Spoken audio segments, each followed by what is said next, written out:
Anyị lụsịa na anyị ga-eli. Onye gbọrọgbọrọ ga-alacha oroma. Upright Studios, Sound of Vibes.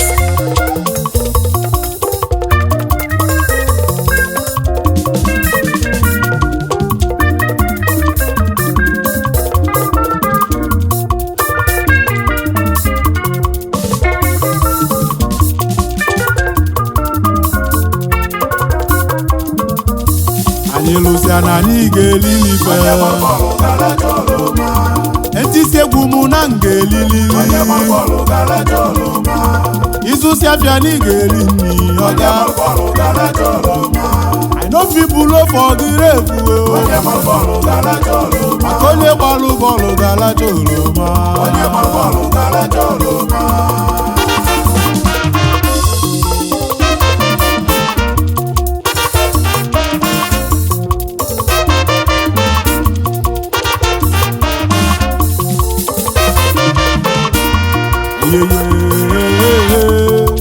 Egwu Agbalanze egwu ikolobịa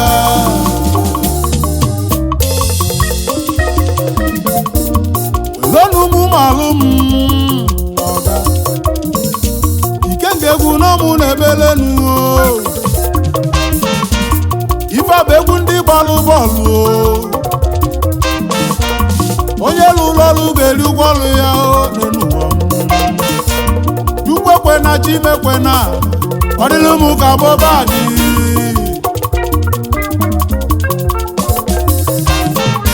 Galadima nwonye ụmụ mgbo dịka ọ nabago odogwu tisiri egwu n'enu ụwa oluzie kpọ ga-eribezie gị ọnwụ wee bịa Galadima nọ dị mma Galadima nọ dị mma. onye ụmụ mgbo ọyị m Galadima nọ dị mma. Galadima nọ dị mma Galadima nọ dị mma.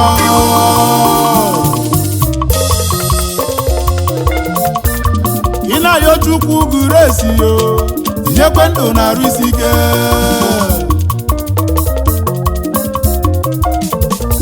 ụfọdụ agbasigo onye abụ mbọ afarachala ọmụlụma nkilisi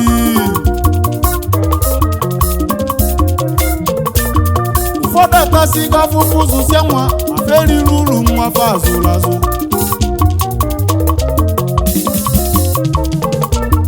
ebe ụfọdụ tisiri egwu ma fadịrọ ndụ wee rie ego fa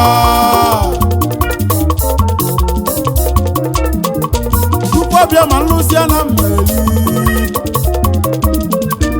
I no wan blow for grave o baba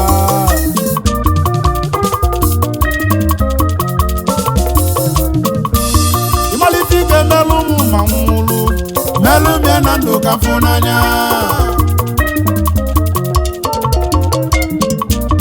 ịma na ụtọ bụ na ndụ ụgbọelu na-asụ ụsọ na ndụ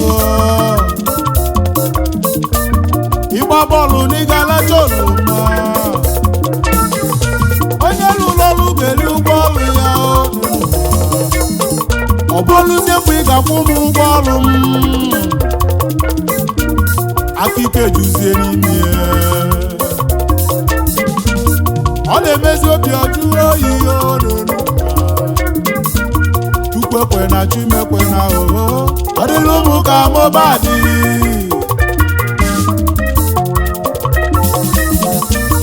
anyị lụsịa na anyị ga-eri Onye gbọrọgbọrọ ga-alacha oroma.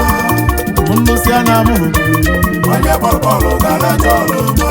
onye gbara bọọlụ ga-alacha oroma Onye gbọrọgbọrọ ga-alacha oroma. I no go blow for grave Onye gbọrọgbọrọ ga-alacha oroma. Chimekwe na Chimekwe na Onye gbọrọgbọrọ ga-alacha oroma. onye gbara bọọlụ ga-alacha oroma Onye gbọrọgbọrọ ga-alacha oroma. entasi afụfụ zụzi ụmụ m Onye gbọrọgbọrọ ga-alacha oroma. enwe m ga-azụ kwa m Onye gbọrọgbọrọ ga-alacha oroma. onye gbara bọọlụ ga-alacha oroma Onye gbọrọgbọrọ ga-alacha oroma. ịzụsi afịa n'elu ụwa Onye gbọrọgbọrọ ga-alacha oroma.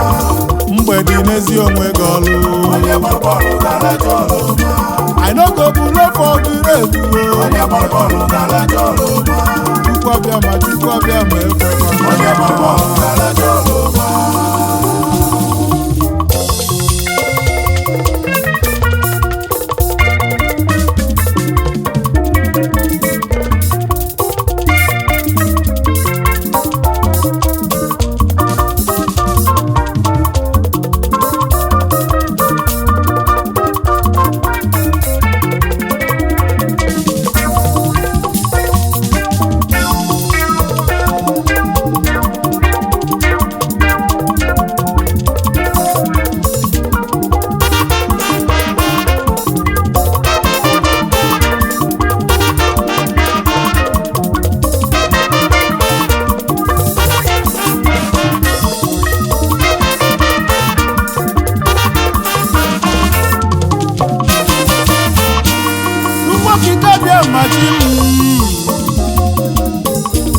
Biko chọrọ anyị ndị ụfụ obi o,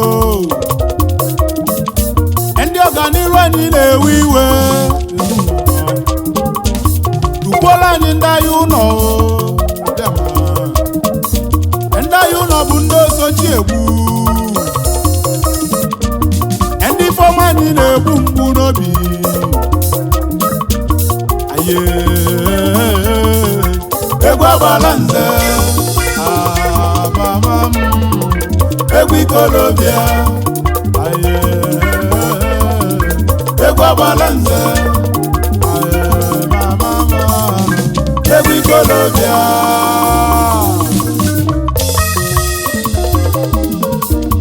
egwu akpọla Agbalanze anaba na America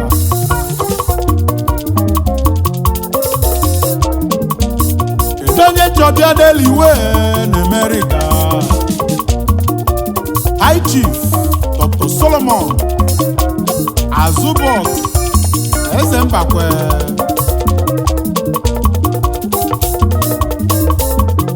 Idi Eze Ọkụtalukwe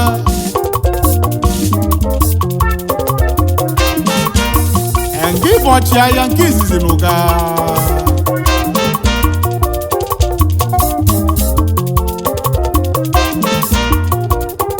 Eze Onyema n'ezi udo Mbaise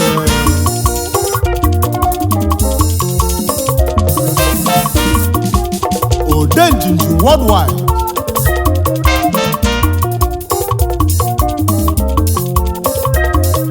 gị bụkwa pharmacist ị nwekwara asambodo n'injiniarin Odogwu Santos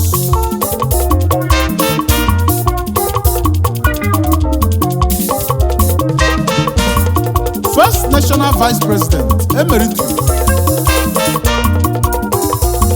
People's Club of Nigeria International anyị kenebe n'ọchịagha Odogwu Odogwu n'ala America bụ echiri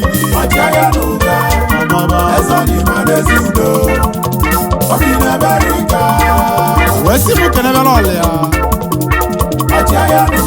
Lọlọ Mrs. Azuka Eze Mbakwe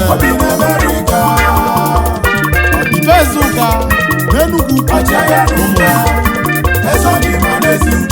ọmụ obi dị ya ogbenye anụ Lady Infinity Worldwide ịba na olili n'ume nwere ọdịda ọchịagha Odogwu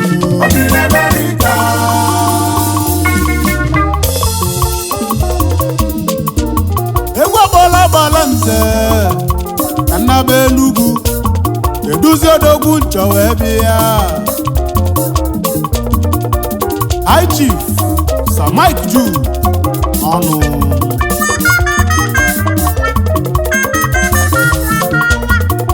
nwa Chinemelụ na Niobe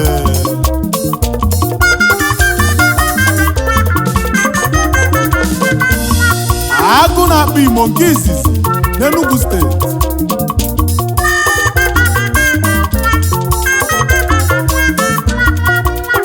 ukwu enyi zọlụ na Nkanụ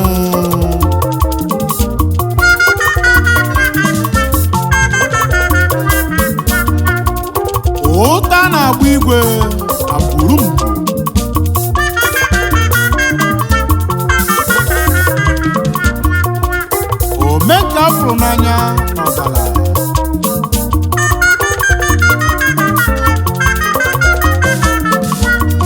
nwoke bere ibe ya na Nnewi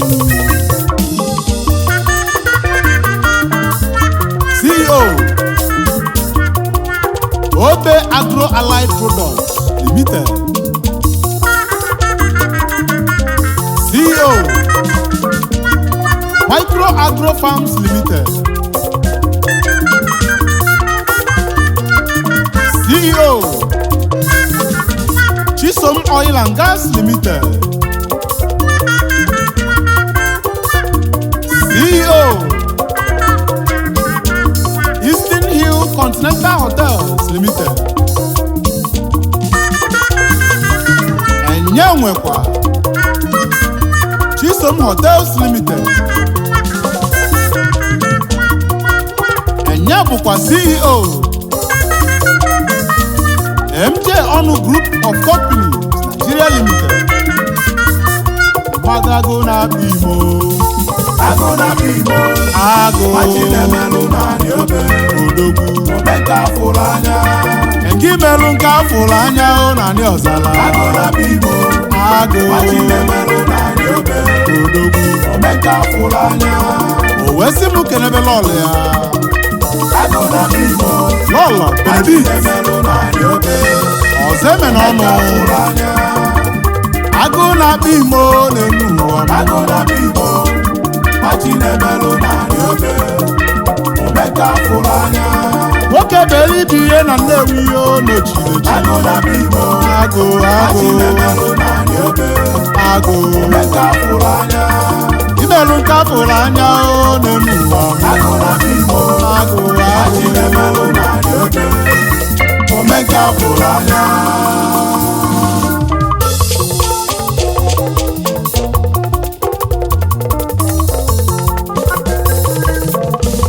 Chukwu okike chumekwe na ọ dịlụ mụ ka bụbadị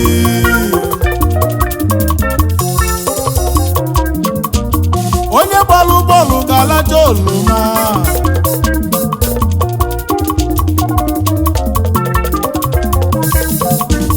onye lụrụ ọlụ ga-eri ụgwọ ọrụ ya n'elu ụwa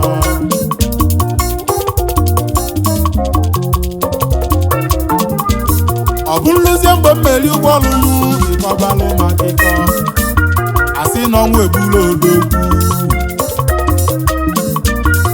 ọ na-ebute obi mgbawa ọima ọ bụ ntisi egwu ụmụ nwa n'elu ụwa oluzie mgbe m ewere ego m n'elu ụwa asị na ọnwụ egbula odogwu onye gbalụ bọọlụ ga-alacha oloma nlụsa na mụ ga-elizi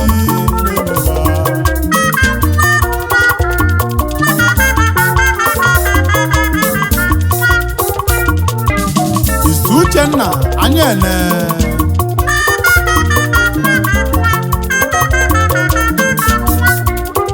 ọfọ nwata dile na ndị owu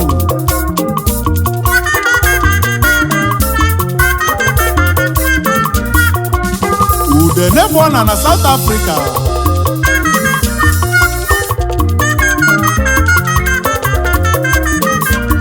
CEO Abo Projects and Investment South Africa wesi mụ kenebe nwunye ya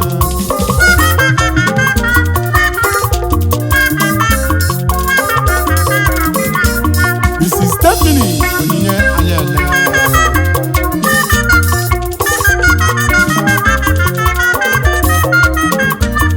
Ọdịbeze ọfọ nwata dị ile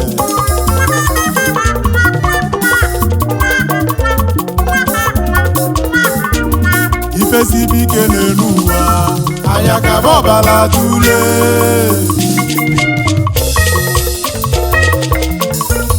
ifefia barụ n'elu ụwa nwanne m anya ka bọbala tule